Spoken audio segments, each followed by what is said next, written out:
অবশেষে সংসারটা আমাকে ছেড়ে চলেই যেতে হলো। একটা মেয়ে বিয়ে হওয়ার পর কতই না শখ করে মনে আশা নিয়ে একটি সংসার তিল তিল করে গুছিয়ে তোলে। কেউ কি জানে এই সংসারে সে সারা জীবন থাকতে পারবে? জানে না। আমার বিয়ের 11 বছর পূর্ণ হয়ে 12 বছর চলছে।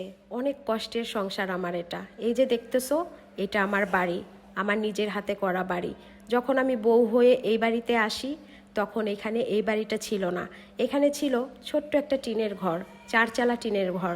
সেই ঘরটা আমার শ্বশুরের দেওয়া ছিল। চাল ভাঙা, বৃষ্টি পড়লে ঘরে পানি পড়তো, অনেক জায়গায় বেড়া ভাঙা, রাতে ঘুমাতে ভয় লাগতো। কখন যেন বেড়া ভেঙে ঘরে চোর আসে। কতটা ভয়ে ভয়ে ওই ঘরে সংসার করেছি, কিন্তু মনে মনে স্বপ্ন দেখতাম আমার একদিন ভালো একটা ঘর হবে, সুন্দর একটা সংসার হবে। কখনো ভাবিনি এই সংসারটা আমি এত তাড়াতাড়ি পেয়ে যাব। যাই হোক, আল্লাহর কাছে কোটি কোটি শুক্রিয়া, আমার খুব বেশি দেরি হয়নি এই সংসারটা পেতে। আমি সেই টিনের ঘরটা ভেঙে আমার স্বামীর প্রবাসী টাকায় এই বাড়িটা নিজে করেছিলাম। এই বাড়িটাতে কোনো ইঞ্জিনিয়ার ডাকি নাই, আমি নিজেই ইঞ্জিনিয়ার ছিলাম। আমার মনের মতো করে ডিজাইন আমি নিজে করেছি। আমার যেমন যেমন দরকার নিজের মতো করে গুছিয়ে এই ঘরটা করেছি। যেখানে যেটা দরকার সেখানে সেই ডিজাইনটা নিজের মন মতো করেছি। আমার বিয়ের 5 বছর পরেই আমি এই সফলতা পাই, আলহামদুলিল্লাহ। আমার প্রবাসী স্বামীর টাকায় এই বাড়িটা আমি করতে পারি। হয়তো বাড়িটা 5 তলা কিংবা 10 তলা না, কিংবা অনেক কোটি কোটি টাকা খরচও হয়নি। 30-35 লাখ টাকার মধ্যেই আমি আমার স্বপ্নের বাড়িটা করেছি। তখন সব কিছুর দামও কম ছিল, আলহামদুলিল্লাহ, তাই করতে পেরেছি। যাই হোক, অনেক স্বপ্ন সাধনা নিয়ে এই বাড়িটা করা, নিজের হাতে প্রত্যেকটা জিনিস করা। এই ফার্নিচারগুলা সব আমার নিজের পছন্দের। এই যে আমার বেডরুমটা দেখতেছো, এটা আমার স্বপ্নের একটা বেডরুম। আমি কখনো ভাবি নাই আমার শ্বশুরবাড়িতে এমন একটা সুন্দর বেডরুম আমারও হবে। আমার রুমে এমন কিছু নাই যে নাই, সব কিছু আমি পরিপূর্ণভাবে গুছিয়ে নিয়েছিলাম। এটা আমার স্বপ্নের একটা বাড়ি। এটা আমার কাছে রাজপ্রাসাদের চাইতে কোনো অংশে কম না। যাই হোক, এই যে আমার এই স্বপ্নের বাড়িটা দেখতেছো, এই বাড়িটা ছেড়ে কার যেতে খারাপ না লাগে বলো? আমার এই সংসারটা এখন পর হয়ে গেছে। এখন আর আমি এই সংসারে নেই। আসলে মানুষের জীবনে কখন কি ঘটবে এটা আগে থেকে কেউ জানে না। মানুষের মৃত্যু যে কখন হয়ে যায় সেটাই তো মানুষ জানে না। আর মানুষের এত বড় জীবনটা কিভাবে চলবে, কিভাবে কালকের দিন যাবে, কে বলতে পারে? আমিও ভাবিনি আমার এই সংসারটা ছেড়ে আমাকেও চলে যেতে হবে। কখনোই ভাবিনি। বিশ্বাস করো তোমরা, আমার এই সংসারটা যখন আমি ছেড়ে আসি, আমার কলিজাটা ফেটে শুধু চিৎকার এসেছে। কিভাবে থাকবো এই সংসারটা ছেড়ে, কিভাবে যাব? আমার এই হাতের প্রতিটি জিনিস আমি রেখে আমি কিভাবে পর হয়ে যাব আমার সংসার থেকে? নিজের হাতে তৈরি করা রান্নাঘরে রান্না করতে কার ভালো না লাগে? এই ছিল আমার শখের রান্নাঘর। এখানে আমি হয়তো খুব বেশি দামি কিছু রাখতে পারিনি, কিন্তু যতটুকু করতে পেরেছিলাম আমার মনের মতো করে, আলহামদুলিল্লাহ, অনেক শুক্রিয়া আদায় করি আল্লাহর কাছে। এই শখের রান্নাঘরটাতে আমি সবসময় রান্না করতাম।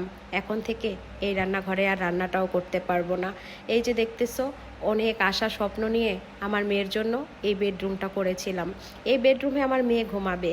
আমার মেয়ে ঘুমাতো, আমার মেয়েকে আমি দেখতাম, সকালবেলা ডেকে দিতাম।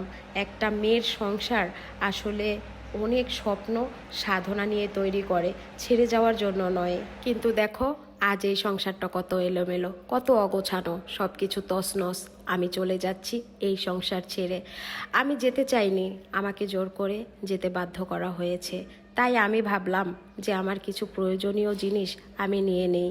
প্রথমেই আমি মশারিগুলো নিয়ে নিলাম, কারণ আমার কাছে হয়তো অত টাকা হবে না সব কিছু কেনার মতো, কারণ সংসারটা তো আমারই।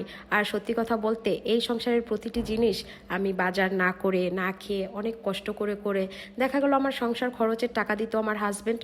ওখান থেকে টাকা বাঁচিয়ে বাঁচিয়ে আমি হাঁড়ি পাতিল কিনতাম। ওখান থেকে টাকা বাঁচিয়ে বাঁচিয়ে আমি ঘরের একটা শখের জিনিস কিনতাম। এখানে তো অধিকার আমারই সবচেয়ে বেশি থাকার কথা, তাই না? তাই আমি যাওয়ার আগে আমার প্রয়োজনীয় কিছু কিছু জিনিস যতটুকু নেওয়া যায় আমি সেই সবগুলো নিয়ে নিলাম। প্রথমে 2টা কম্বল নিলাম, কারণ শীত হোক বা গরম হোক বৃষ্টি আসলে তো ঠান্ডা লাগতে পারে, তাই পাতলা 2টো কম্বল নিলাম, মশারি নিলাম। এবার নিয়ে নেব সবচেয়ে প্রয়োজনীয় জিনিস।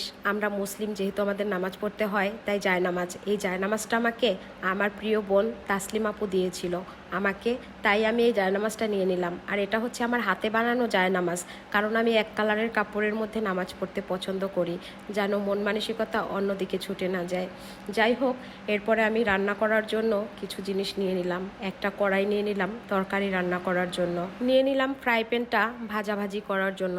এগুলো কিন্তু আমার ব্যবহার করা জিনিস, তাই আমি নিয়ে যাচ্ছি। এরপরে নিয়ে নিয়েছি পোলাও রান্না করার জন্য একটা পাতিল। যাই হোক, রিজিকের মালিক আল্লাহ, আল্লাহ যদি ভাগ্যে পোলাও রাখে তখন রান্না করব কিসে, এজন্য আমি এগুলো নিয়ে নিলাম আমার শখের একটা পাতিল, নিয়ে নিলাম একটা সেনি, নিয়ে নিলাম ব্লেন্ডার, নিয়ে নিলাম কিছু কাঁটা চামচ, 4 চামচ প্রয়োজনীয় জিনিসপত্র, নিয়ে নিলাম 6টা প্লেট, যা যা আর কি প্রয়োজন লাগে, ছোট ছোট যা যা আছে, কিছু মশলার বাটি বুটি, মানে যতটুকু নেওয়া যায় ঢুকানো যায় বস্তার মধ্যে ঢুকিয়ে আমি 1 বস্তা কমপ্লিট করলাম। দ্বিতীয় বস্তা আমার শাশুড়ি আমাকে হেল্প করতেছে। নিয়ে নিলাম 10-12টা শাড়ি। আসলে শাশুড়ি কতটা ভালো হলে শাশুড়ি এরকম ছেলের বউকে বিদায়ের বেলা হাসি মুখে গুছিয়ে দেয়। শাশুড়িটা কি ভালো নাকি খারাপ তোমরাই বলো তো। আসলে সত্যি কথা বলতে আমার শাশুড়ি আমার সাথে একটা সময় ছিল অনেক জ্বালাইছে, অনেক কষ্ট দিছে, কিন্তু সে এখন অনেক ভালো মানুষ। আমাকে কখনো কষ্ট দেয়নি, কাঁদায়নি। সে আমাকে কখনো আমার স্বাধীনতাতে বাধা পর্যন্ত দেয়নি। আমার শাশুড়িকে ছেড়েও আমি চলে যাচ্ছি। যাই হোক, যাওয়ার সময় আমি অনেক কান্না করেছি, সেই ভিডিওটা আমি তোমাদের দিতে পারলাম না। তো এভাবেই বিদায় নিলাম সংসার ছেড়ে। একটা মেয়েই জানে তার শখের সংসার ছেড়ে আসাটা কতটা কষ্টের। এরপরে আমরা গাড়িতে উঠে একটা রেস্টুরেন্টে থামালো। রাতের ডিনারটা আমরা এখানেই শেষ করলাম।